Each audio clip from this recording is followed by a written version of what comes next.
Is the UK government trying to kill off car manufacturers? What on earth is going on? This is not my usual type of content, but I saw an article on The Guardian UK, came up on Sunday the 1st of December, and I just thought I had to speak about it. Ministers in the UK are looking at how cheaper loans could be introduced to help people buy an electric vehicle after a wave of job losses and closures in which car makers blamed the onerous fines they were facing. Now, I never realised this naively because I'd never particularly looked into the subject all that much. But at the moment, it's the case that from January in 2025, car makers have to ensure 28% of the cars and 16% of the vans that they sell are electric. And if they fail to do that, every single car that they sell outside of that target, they face fines of £15,000 per vehicle. And now ministers are also looking at how potentially they could reduce those fines.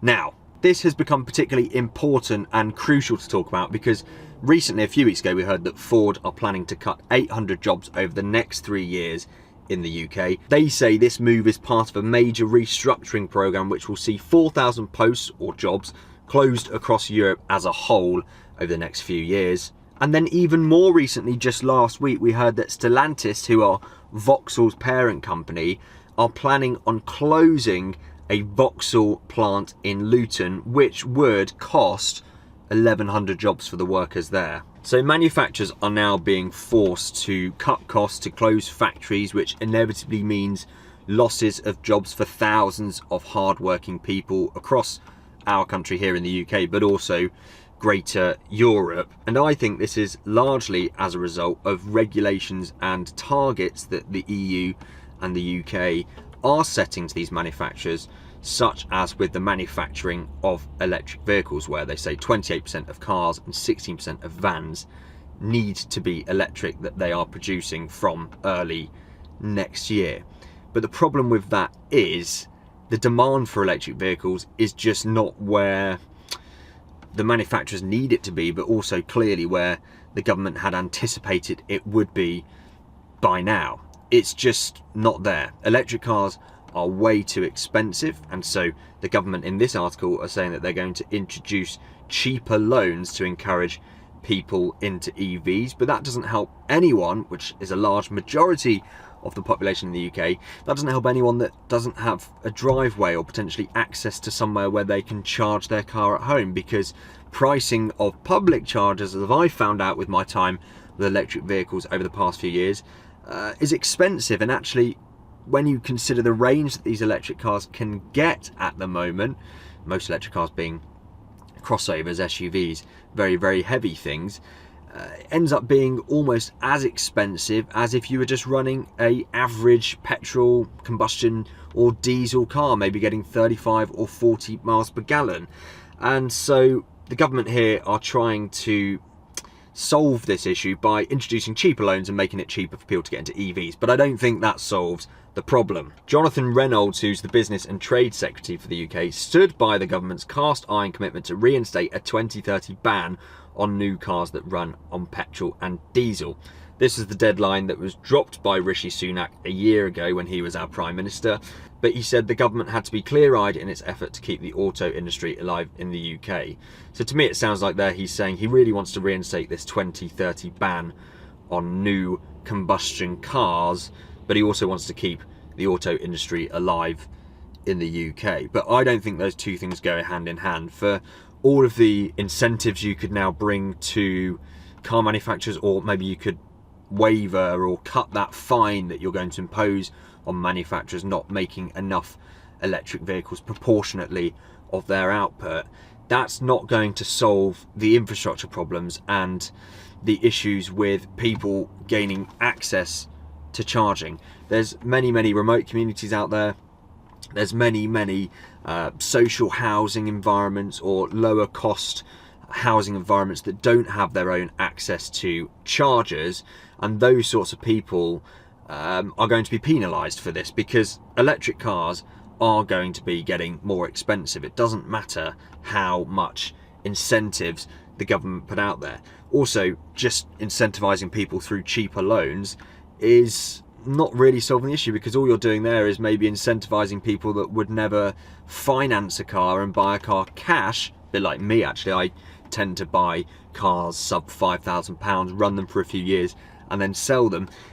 It's trying to get people into electric cars and potentially forcing their hand to then take out a finance agreement for 20, 30, 40,000 pounds with obviously interest charges on top of that. And so I just think this whole situation is kind of crazy. And it has transpired recently in weeks, and I think this is quite encouraging, that some car manufacturers are saying, well, they're not saying no, but they're starting to push back on these deadlines and starting to call them unrealistic. Porsche are not only going to be continuing to make a Macan combustion car, so they've just brought out famously the Macan EV, which is their sort of mid-size SUV, sits below the Cayenne. So they've brought out their Macan EV. It's this big thing. Macan was going to be going all electric, but apparently they're now going to be continuing to offer combustion, maybe in the form of hybrid options to consumers going forward. And their plans for Boxster and Cayman, allegedly as an EV, has been scrapped. So if that's the case, manufacturers are starting to sort of make whispers and hints to consumers out there that potentially this sort of whole EV thing isn't going to be necessarily what we're going to be seeing in 5-10 years from now. I don't think it is going to be the case that we as consumers won't be able to buy anything new that isn't electric. At least I hope that's the case, but it's sounding more and more to be that way. Also, I spoke about it in last week's video when I did a review on the wonderful Audi RS5 Performance, which is a fantastic sounding car for 2024. It really brought me some hope.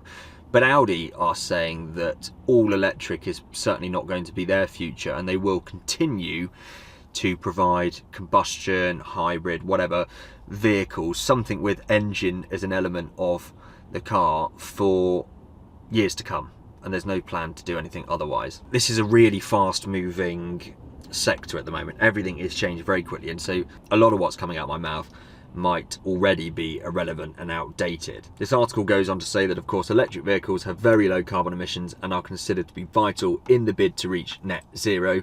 And although I agree with that to a point, that obviously in terms of emissions and air quality, say the whole of London was just completely electric, that's got to be a good thing for pedestrians, for people that live there, if there's nothing driving around that's spewing out toxic gases and substances from the exhaust. But what I do wonder, and what I've not seen enough evidence behind and research about, is the whole manufacturing process of EVs. If we're all buying new EVs and we're all maybe getting them on lease or finance deals where we'd be encouraged to get into a new EV after that 3 or 4 year deal is over, how does that look for the globe in terms of having to manufacture these cars? And also the thing that I'm not sure about, disposal of these highly toxic, highly problematic lithium ion batteries that are going into these cars.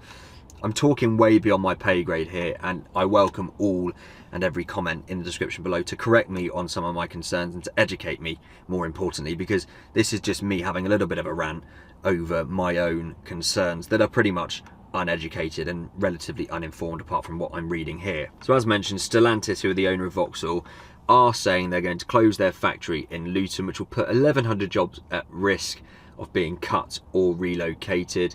And they are blaming the UK's economic conditions and the government's zero emission vehicle mandate for this. And now the government are obviously starting to get a little bit worried, because this is affecting what remains of it, our manufacturing industry left in the UK, and costing lots and lots of working class people their jobs, which is not something our current government, or any government really, but especially our current government, would ever want to be seen to stand for. But I think instead of potentially reducing that £15,000 penalty for car manufacturers who don't meet targets, or for incentivising more consumers into electric cars by reducing interest rates on potential loans, I think they should be focusing on listening to the consumer, but most importantly listening to these manufacturers that are now saying, look, our customers don't want to buy electric Macans. They're not buying as many electric e-trons or Q4s or Q5s. People still want the petrol or diesel or hybrid alternative to these cars. The government should be listening to the people who know what they talk about, the experts who are the manufacturers, because the manufacturers know exactly what the consumers want, because it says it on their spreadsheets. What are the consumers buying? What are they drawn towards? What works for them as a mode of transport, which is obviously what vehicles are to us. I think hybrid technology has gotten so fantastic now that we should be looking towards that as a slightly more semi-permanent solution or stepping stone to reducing emissions. We should be looking to have all hybrid by 2040 potentially. I don't think all electric is going to work, and there's whole other concerns with infrastructure I can talk about, on the whole national grid having to borrow energy to support our electric vehicle mandate, but that could be for another video. So do you think that this is potentially the start of a little bit of a U-turn from the EU, from Brussels, also from the UK government on mandates for electric cars? Do you agree with what I'm saying about potentially it's now time to really listen to these manufacturers, listen to the consumers about what they want? Ultimately, if we're not buying these electric cars, these manufacturers will go bust if they're forced to make them. And that's what they're now saying. They're saying, well, look, we are literally going to go into the ground. We're going to have to withdraw our facilities from your country if you don't allow us to make the cars that our customers want to buy. Do you think that this is right way to go? Do you think the government should still carry on with their targets for 2030, 2035 as it is at the moment? I welcome all your comments below. Of course, if you found this type of video interesting, I've always got thoughts and feelings on this subject amongst other subjects in our wonderful automotive sector. So do give this video a like, subscribe and comment below if it's something you want to see more of. But please, please, please, the main reason for making this video is to welcome your thoughts. I want to hear your opinions. Am I going mad? Is this really a non-issue? Or should this rile you up, and should this rile me up as it has done? I just think that these job losses that are potentially on the horizon are needless. Let's just have a serious chat about these mandates and about this industry, and let's preserve it. Let's preserve jobs. Let's continue to push for electric cars, because as I say, I think there's some merit, but also let's try and preserve these fantastic manufacturers that have been going for so long, and let's keep consumers happy and keep everyone being able to afford the luxury of having a car. So thank you all for watching. Sorry it's been a little bit different and a bit of a ramble, but I hope you have enjoyed it nonetheless, and I welcome your thoughts below. Thank you all very much, and I'll see you in the next one very soon.